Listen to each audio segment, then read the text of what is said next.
especially the nonprofit world, needs to pause and just say, I'm enough. I'm good. We're going to do great. I just need to pace it a little better so I don't go insane, so I can do the good work that our nonprofits are doing in the community that needs us. And without me and without my mental health, none of this works.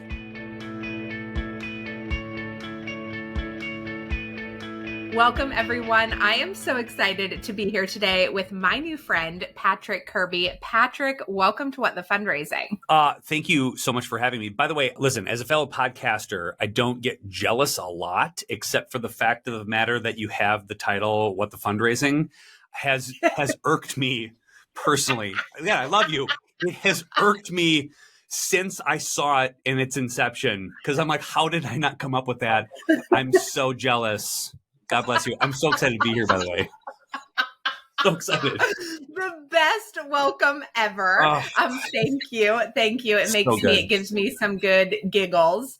So, okay, tell everybody though about you. Tell them about what you do, what brings you to the sector, to our conversation today, and then we're just going to dive in. I love it. All right. I'm Patrick Kirby. I own Do Good Better. We're a consulting firm in Fargo, North Dakota that helps nonprofits suck less at fundraising. I've been at this work for nearly 20 years. I'm obsessed with it. I'm a super fundraising nerd. That's why we're chatting today, because we have this bond over nerdness in the old fundraising world, and that's why we're chatting. I think we also have this bond over really wanting to see fundraisers where they're at and what they're dealing with, and also wanting to meet them where they're at, but then also re-energize them around what's possible. So I think that's why I vibed with you immediately. I was just I can feel my energy rise when I'm around you. I know fundraisers can feel it too, but it doesn't mean that you don't see them in their pain of the moment. So talk to me a little bit about what you sort of see as this, tension point that we're in as a sector in terms of where fundraisers are at and how do we meet them there? Right. Well, first, I appreciate that, because it's the vibe I'm going for too, because I've been in the shoes, right? So when you're running a department, or you're the boots on the ground first, entry level person, you're running on fumes day two. Right? You get really excited about I'm going to fundraise for a lot of people and a lot of money, and we're going to raise some funds for our community, whatever. And then day two, you're I'm exhausted already. How is this possible? So I find myself in a really weird position in which I get to be this amateur therapist for individuals who are going through fundraising issues. And I remember instantaneously what it was like to be in their position or be in their shoes. And I talk with people every single day about this. And so I know how little energy people have currently. And so I'm going to give every bit of me to say, listen, I know it's not helpful to say you got this, but I'm going to talk with you that you're not alone. You're not the only person that's felt like this. You're not the only person that sees chaos around every corner. So when we talk about what's happening reality-wise today is everyone's overly stressed. Everyone's seeing the writing on the wall with this decline of donors all over the place.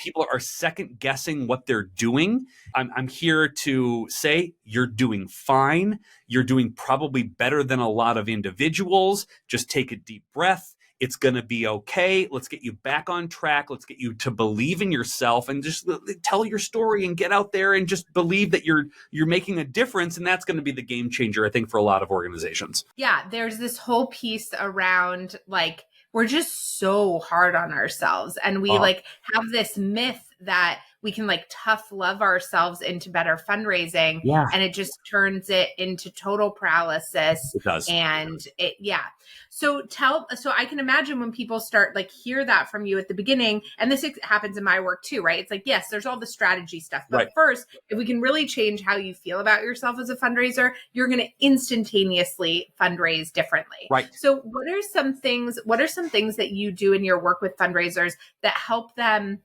see themselves differently and think more openly and creatively around what might be available to them? So I was told this by a board member years ago. I was sitting in a board meeting trying to justify why we weren't raising as much money as we were supposed to. And my justification was, well, we already asked them to do this event. We already asked them and sent a letter out last week or whatever. And I had a board member stand up and said, "How dare you assume they don't want to give?" And I was like, damn it, it's so true. It hurt, but it was also so true. I think we put a lot of projection onto those that we don't want to call, don't want to email, don't want to solicit, don't want to have coffee with, because we think that they have seen us enough, heard us enough, talked to us enough. And the matter of fact is, if you look at your open rates in your email, for example, it's 25, 30% on average, which means 70% of the people who you're sending this stuff to isn't opening up any of the emails. So the amount of stuff that we think that we're sending that is too much is not at all the case.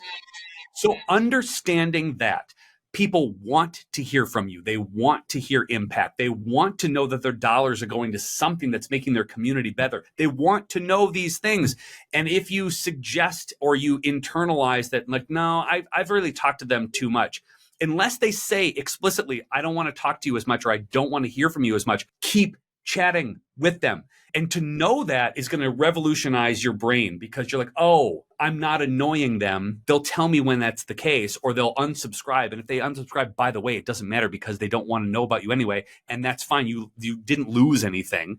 But they will tell you straight up if they don't want to hear things or they've heard from you too much. So just believe that your storytelling and your impact telling is just, it's great. You're going to be okay. They want to hear from you, and they want to know where their money's gone. So the more that you chat with them, the more that you connect, the better. And that's the bond that you guys have, like both of you, right? Yeah. Okay. I bet you maybe you don't experience this. I experience this in my work, where sometimes I'll be going to speak somewhere, doing a webinar, and I'm like, oh my God, I'm feeling so repetitive. Because for me, I have talked about this thing all day, every day for almost 3 years. And then, and so I go and I'm like, oh, like, is this recycled? Have they heard this before? And then sometimes I even notice that there's some overlapping audience, and I'm like, oh, and then I do it and everybody's like, whoa. I've never heard this before. It's amazing. Yes. And it's like, and I feel like that is, nonprofit, like we're so in it in our nonprofits. And so it's so impossible for us to like predict how something is going to land to other people, or like the context they're going to hear it in. Somebody said something recently today. They were like, yeah, Mallory, but every time somebody hears you speak, like they're in a different moment. They're experiencing different things. It's like pulling out different parts of their lived experience in that moment. So it's actually never the same to them, even if it feels the same to you. Yeah. Oh, that's so brilliant, because that's where I think a lot of our nonprofit fundraising friends specifically get in their head. They're like, I've said this 15 times. Yeah. They've heard it 3, and they've forgotten 2 of them. You're totally fine. So a lot of people will be at the end of the year, right? So the end of the year appeal. And they're like, I got to come up with a brand new story and a brand new thing that I have to do that's new and different. Not one person remembers what you said last year, what you appealed for last year, what you were fundraising for last year. Nobody remembers. I'm glad that you think that. That's adorable. But nobody remembers.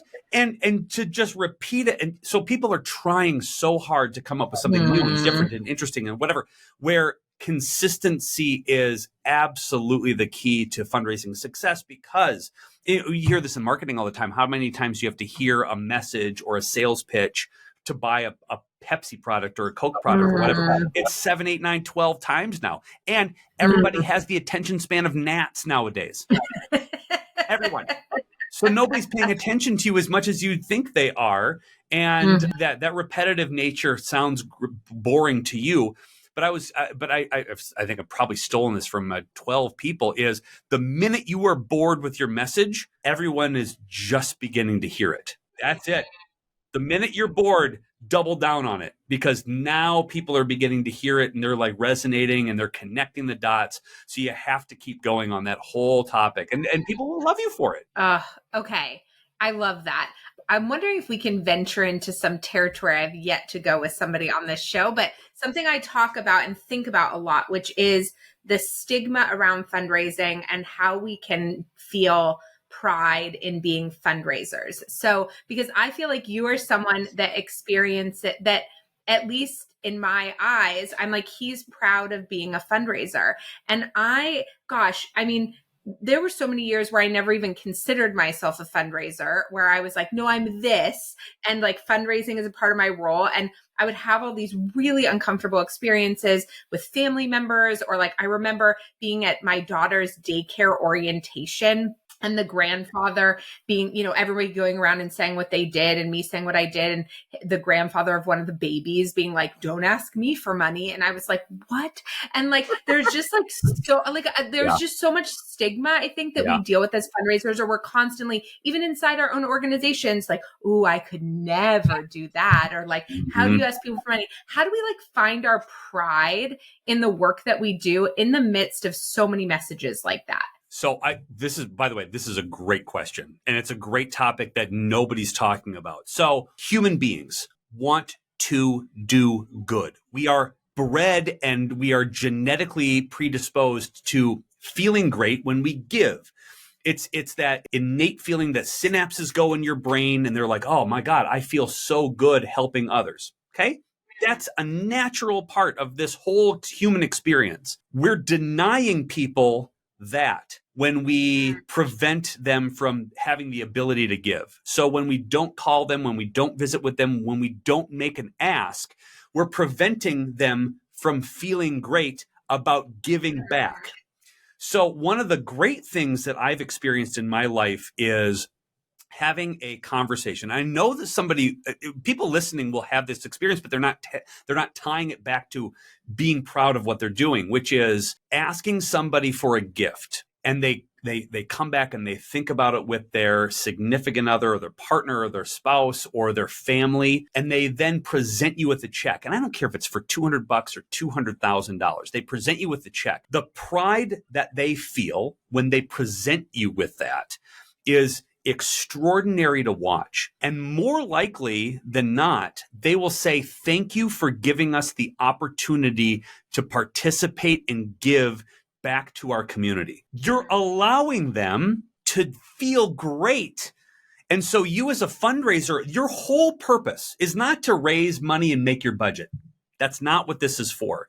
Your whole purpose as a fundraiser is to align people with their thoughts and their feels and their love and their passion for a specific thing, and allowing them a pathway to make the world a better place through what they love and what they're passionate about. That's it. So if you're a nonprofit, if you're a fundraiser and you go to somebody and say, well, I'm not really interested in that. Your job is not to go, oh, shoot, well, good luck and good night. Your job is to look, where are your feels? Where are your alignments? Where are you doing? How can I help you feel good about what you want to do, which is give?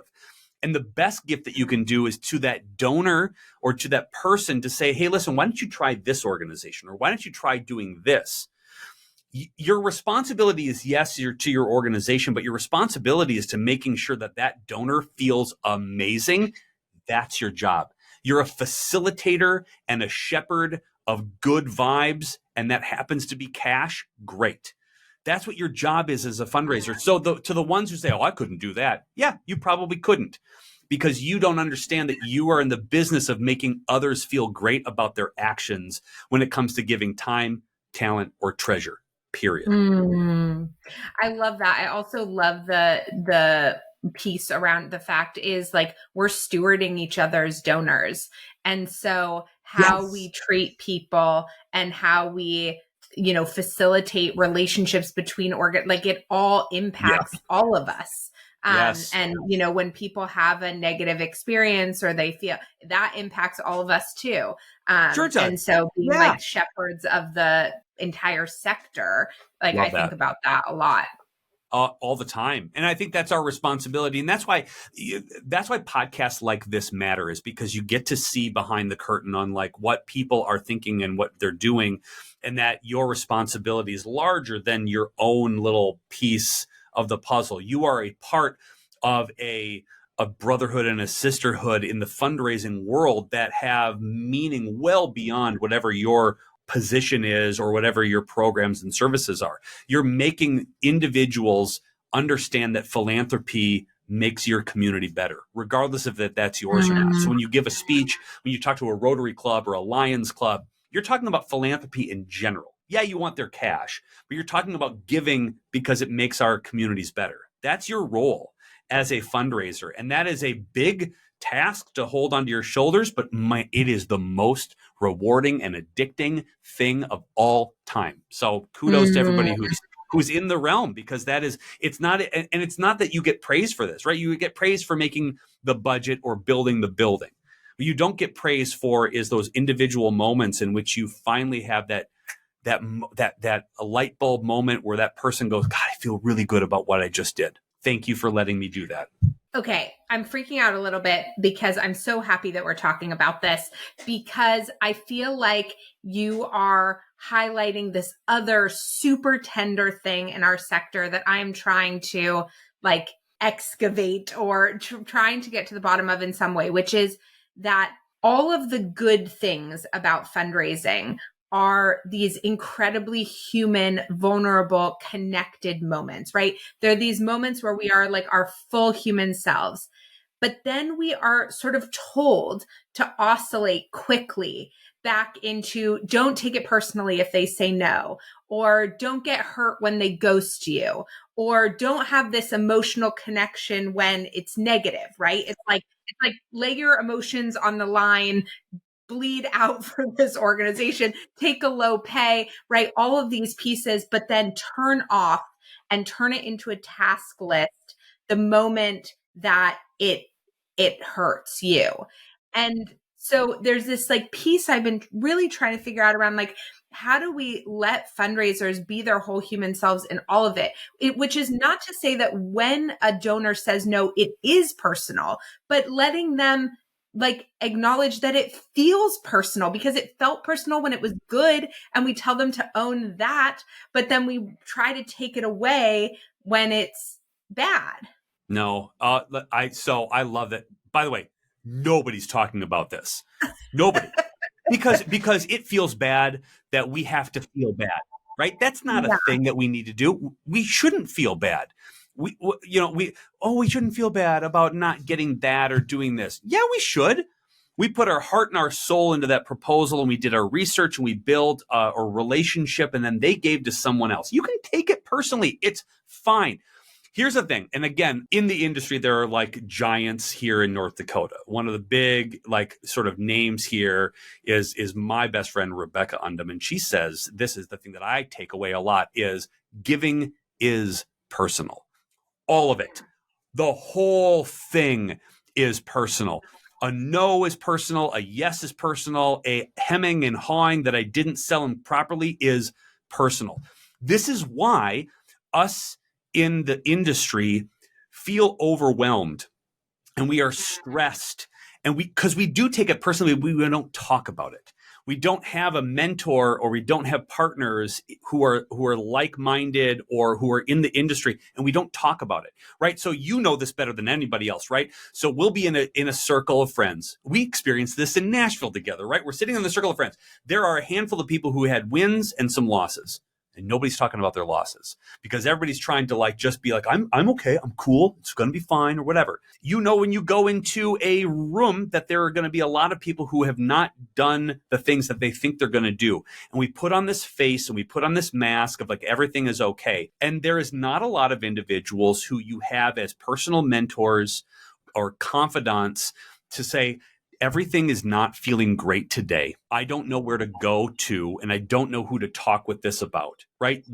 We talk a lot about mental health. We fundraise for mental health. We talk about, but nobody's talking about it in the nonprofit industry about how we have to give ourselves a hell of a lot of grace for feeling bad about not getting from point A to point B. And nobody is connecting with each other because I think we are all absurdly competitive, and we don't want to give the perception that we are not doing well because we think it's going to reflect bad on our organization or our donors or whatever, when the honest truth is that every one of us have these doubts that we don't know what the hell we're doing.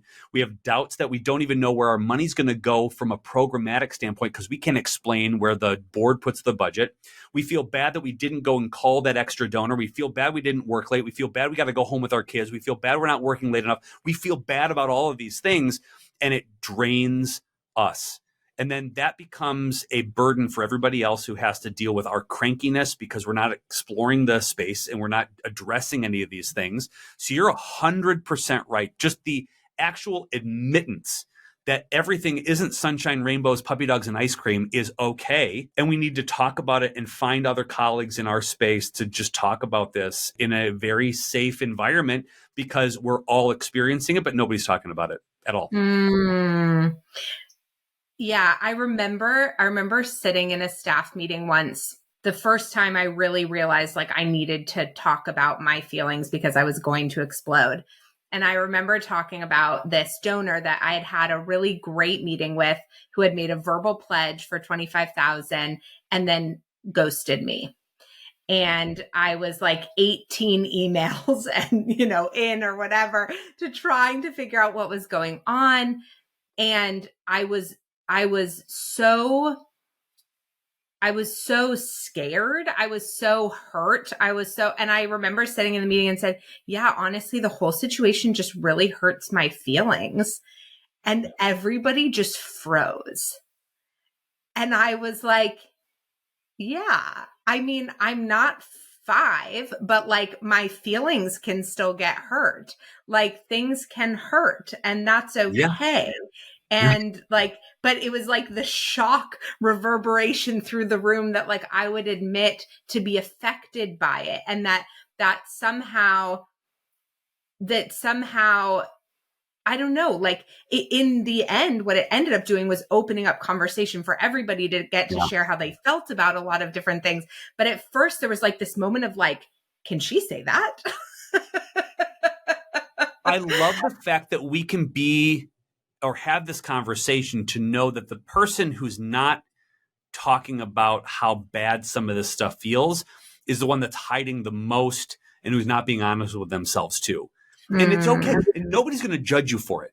That's the other thing too. Like there's not one person that probably came out and said, Mallory, you know what? You're a jerk face for even admitting that you had X, Y, and Z. Nobody's saying that.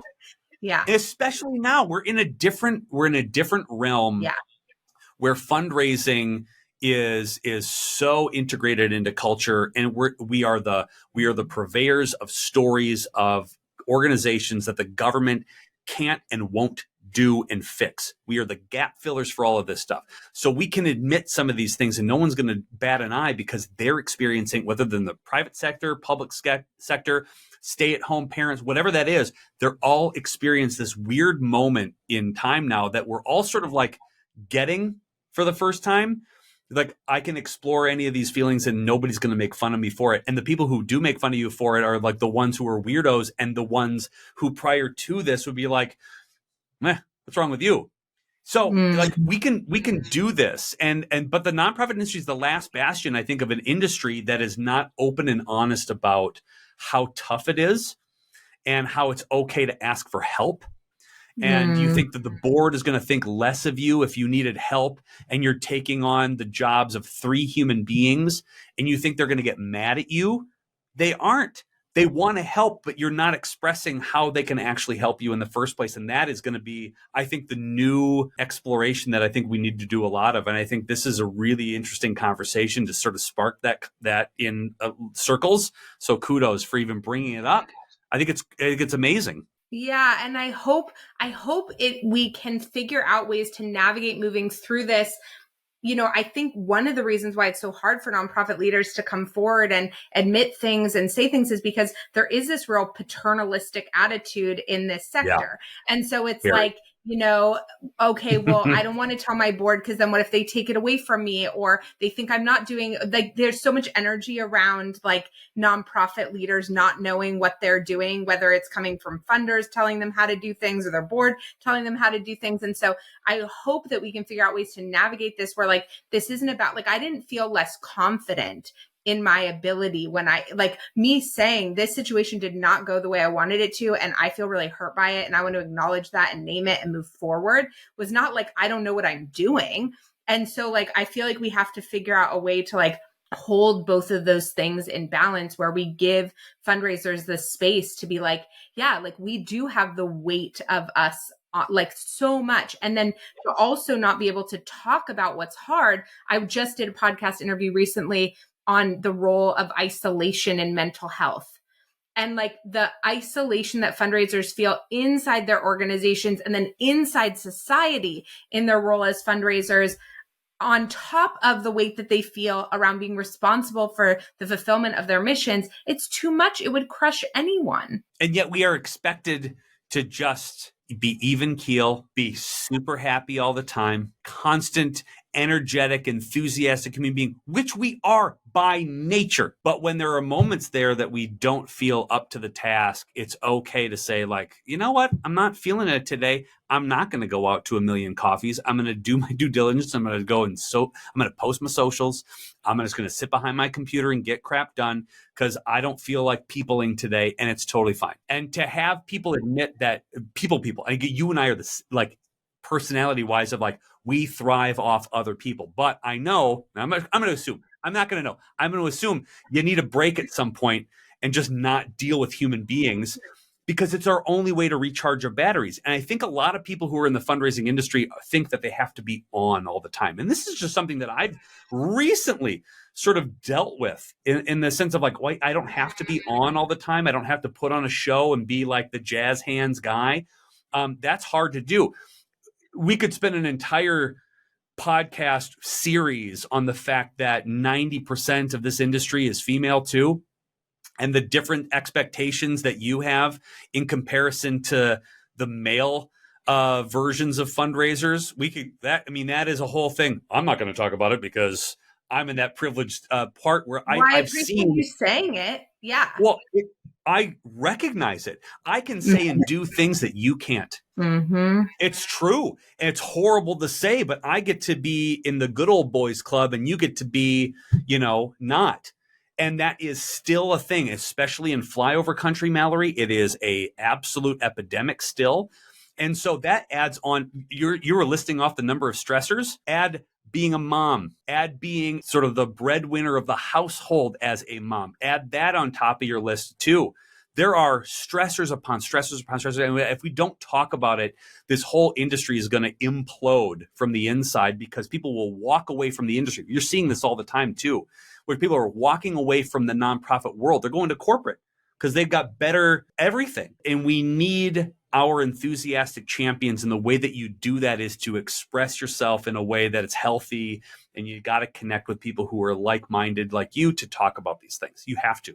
Okay, there's so much of what you just said that I want to like double click on, like the layers of stress from like the financial health of people who work in the sector, the pressure that puts on them, sexual harassment of people, like microaggressions, full out racism. I mean, like women of color in particular in this role. I mean, the layers on layers, like if we do not figure out new ways of taking care of our of fundraisers in particular, I really do think we will see this sector like implode.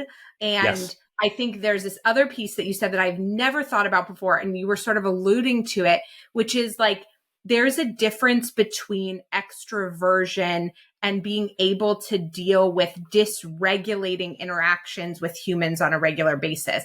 So many fundraisers are extroverted. They thrive off of the energy of other people, but that's so different than dealing with things like rejection and ghosting. And so I think they're like, oh, like I'm extroverted, so like I should go out there and keep connecting. But like when you deal with something like that dysregulates your nervous system, you need to heal from that. And healing from that does not happen because your body is in protection mode then. You're not open to connection. So jumping right into a donor meeting right after that isn't actually going to be healing, even if you're an extrovert, because your nervous system is in a different place. And I did a podcast interview at the beginning of this year with this woman, Arosha Brower, and she talked about athletes and how, athletes are, 90% practice and recovery and 10% performance. And yes. I remember being on the episode and being like, wow, fundraisers are 90% performance and 10% practice and recovery.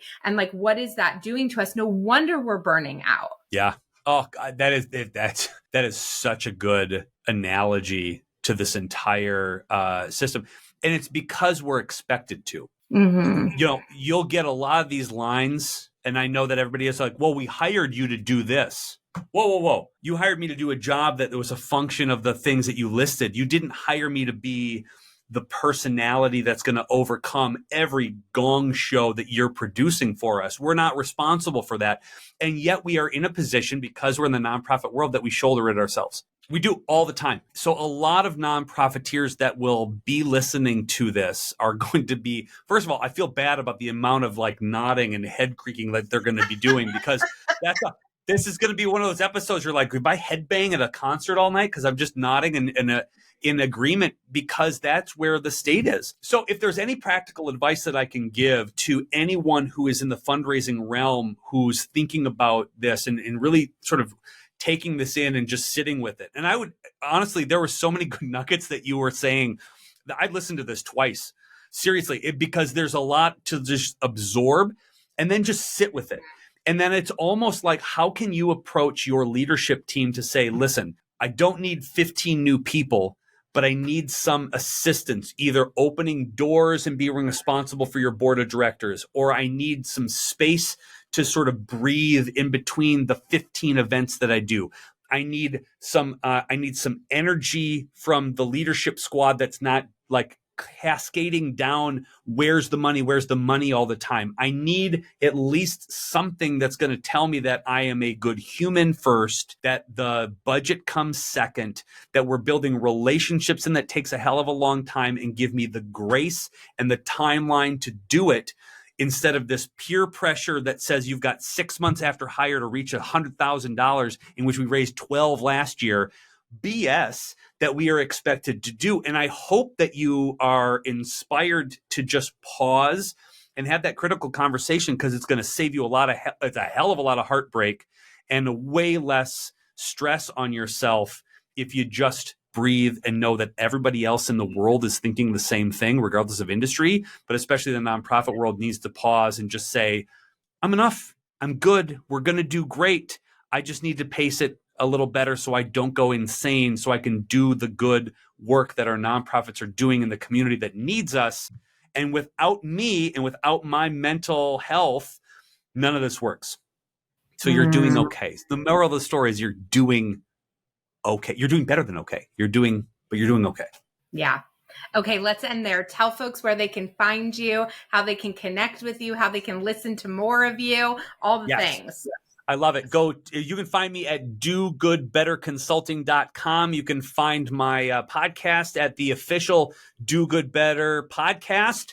You can find a book, Fundraise Awesomer, on Amazon. You can find me everywhere. I'm on social media everywhere. Just find me, Patrick Kirby, Do Good Better Consulting. Now, first of all, again, I'm super jealous of your name of your podcast, number one. Number two, thank you for inviting me on the show. This is super fantastic. This is one of those podcasts that people should be listening to consistently. So if you're not subscribed, please do it.